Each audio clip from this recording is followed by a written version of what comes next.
અમે અમદાવાદ ગ્રામ્યના એસપી છે ઓમપ્રકાશ જાટ તેની સાથે વાત કરી હતી કે સમગ્ર બનાવ છે તે શું બનાવ બન્યો હતો। ત્યારે ઓમપ્રકાશ જાટે નવજીવન ન્યૂઝને માહિતી આપતા જણાવ્યું હતું કે સમીર અને રિઝવાન નામના જે બે આરોપી છે તેમની અત્યારે ધરપકડ કરી લેવામાં આવી છે।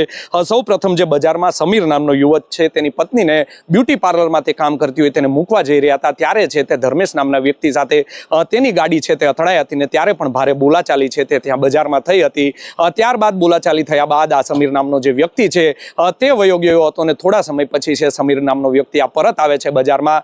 ત્યાં જે ભરવાડ સમાજના જે ટોળા હતા તેમના દ્વારા છે તે આ સમીરને મારવામાં આવ્યો હતો। ત્યારે સમીરની જે આંગળી છે તેનું ફ્રેક્ચર થઈ ગયું હતું અને ત્યારબાદ સમીર છે તે ત્યાંથી નીકળી ગયો હતો। ત્યાં પણ ઉગ્ર બોલાચાલી છે તે થઈ હતી અને ત્યારબાદ છે તે સમીર ત્યાંથી નીકળી જતા જે ભરવાડ સમાજના જે લોકો છે ટોળા જે એકત્ર થયા હતા તેઓ સમીરના ઘરે પહોંચે છે।